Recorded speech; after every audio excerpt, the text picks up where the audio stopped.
সুন্দর ভীষণ বাটা।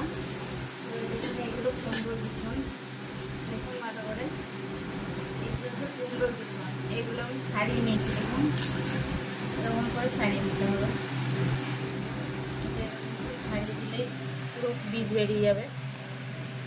দেখুন এরকম করে ছাড়িয়ে নিয়ে এই বীজগুলো আমি সব বার করে নিয়েছি। দেখুন এই বীজগুলো সব বার করে নিয়েছি এরকম করে ছাড়িয়ে। কোনো কড়াইয়ের মধ্যে আমি এই সুন্দর বীজগুলো দিয়ে দেবো, দিয়ে ভেজে নেবো, একটু ভালো করে ভেজে নেবো।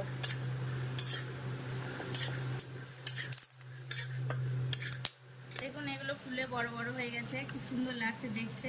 নুন নিয়েছি, এর মধ্যে দিয়ে আমি বেটে নেবো। দেখুন আমি একটা জল দিয়ে বেটে নেবো। দেখুন এটা আমার বাটা হয়ে গেছে।